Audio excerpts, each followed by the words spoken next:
Terima kasih rekan-rekan media.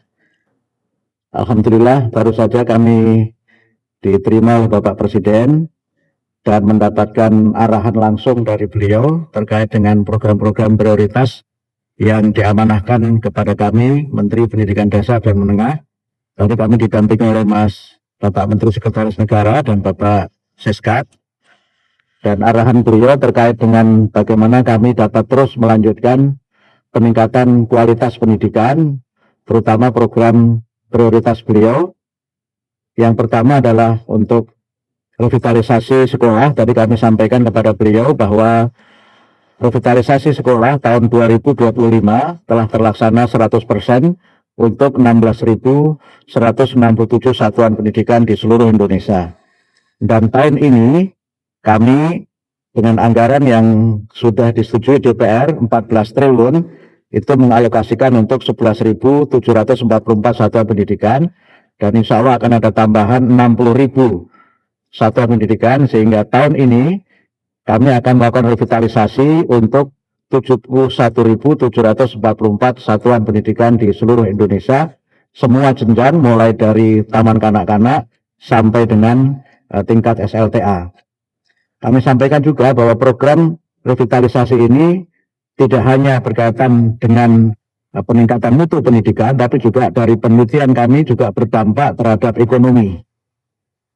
Karena sistemnya swakelola, pembangunannya langsung oleh masing-masing satuan pendidikan, kami memperkirakan akan ada penyerapan tenaga kerja di tingkat daerah, mereka yang mengerjakan revitalisasi ini untuk 71.744 itu sekitar 1,1 juta orang yang akan bisa bekerja dalam rentang waktu antara 3 sampai 8 bulan.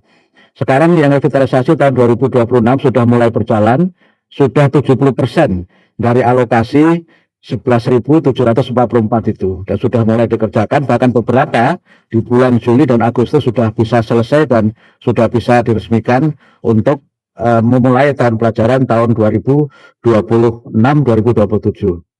Kemudian pembangunan ini sesuatu yang sangat dirasakan manfaatnya oleh masyarakat karena sekian puluh tahun tidak ada revitalisasi sekolah. Kami berkunjung ke daerah-daerah, terutama daerah 3T, mereka sangat berterima kasih karena walaupun sebenarnya sesuai dengan undang-undang tanggung jawab pembangunan itu ada pada pemerintah daerah, tapi karena komitmen Bapak Presiden untuk peningkatan mutu pendidikan, kami merevitalisasi sekolah-sekolah itu, baik sekolah negeri maupun swasta, dan itu kami selenggarakan di seluruh Indonesia. Kemudian yang kedua, kami tadi menyampaikan kepada Bapak Presiden sesuai arahan beliau untuk penyelenggaraan sekolah nasional terintegrasi. Yang ini merupakan sekolah unggul yang tidak berasrama, yang tahun ini direncanakan kita akan bangun 100 sekolah nasional terintegrasi, dan sudah ada usulan-usulan sekolah yang masuk dari 36 yang sudah kami seleksi, dan tahun ini nanti akan kami mulai, insya Allah 5 itu kami buka di balai-balai yang dimiliki oleh Kementerian Pendidikan Dasar dan Menengah, kemudian ada 1 yang di IKN, dan kemudian 9 yang nanti kita bangun baru di daerah yang sudah diseleksi. Pak Mensesnek nanti bisa menyampaikan terkait dengan proses seleksi itu.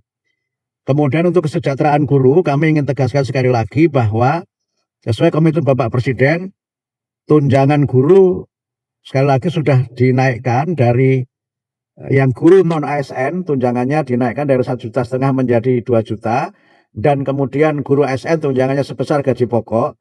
Yang berbeda juga sebagai terobosan adalah tunjangan dan gaji itu ditransfer langsung ke rekening guru setiap bulan. Nah, ini yang membedakan dengan kebijakan sebelumnya, dan ini menunjukkan komitmen Bapak Presiden untuk bagaimana proses birokrasi yang tidak birokratis dan agar guru dapat mendapatkan manfaat langsung dari transfer tunjangan yang ke rekening guru setiap bulan. Kemudian untuk guru juga kami sampaikan bahwa tahun 2025 kami mengalokasikan beasiswa untuk 12.500 guru yang belum D4 atau S1 dengan beasiswa 3 juta per semester. Program ini sudah berjalan dengan sistem RPL, sudah masuk semester kedua, dan insya Allah sebagian akan bisa diwisuda pada tahun ini.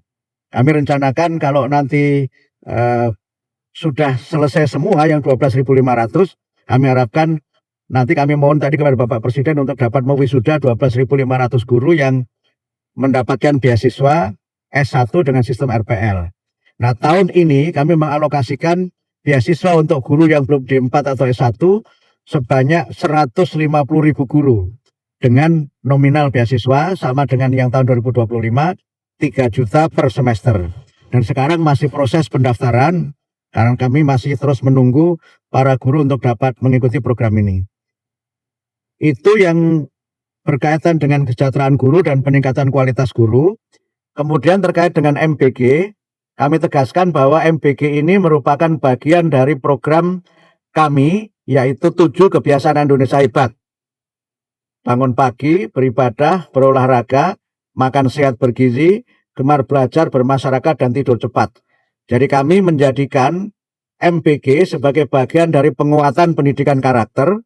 Sudah kami terbitkan modul-modulnya, dan sudah ada penelitian dari UI dan lembaga yang lainnya yang menunjukkan dampak positif MBG terhadap peningkatan motivasi belajar, kehadiran di sekolah, dan juga terhadap capaian akademik.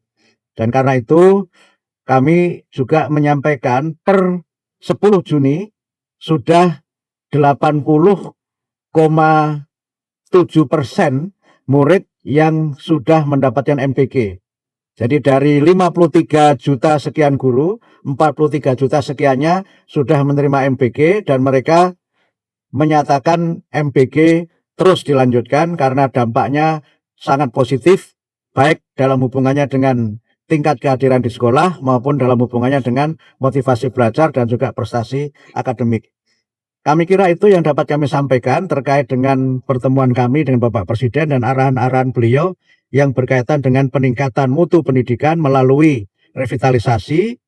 Kemudian IFP, mohon maaf kami tambahkan, Interactive Flat Panel tahun 2025 kami distribusikan untuk 288.865 IFP ke satuan pendidikan di seluruh Indonesia. Sekarang sudah digunakan dan sudah ada penelitian yang menunjukkan dampak IFP terhadap kualitas pembelajaran dan juga terhadap motivasi belajar. Saya kira itu yang dapat kami sampaikan dari pertemuan kami dengan Bapak Presiden dan arahan-arahan beliau untuk program-program prioritas Bapak Presiden dan juga program Kementerian Pendidikan Dasar dan Menengah. Pak Mensesnek, kalau cukup ditambahkan. Saya kira demikian dapat kami sampaikan. Terima kasih pada teman-teman media semuanya. Terima kasih.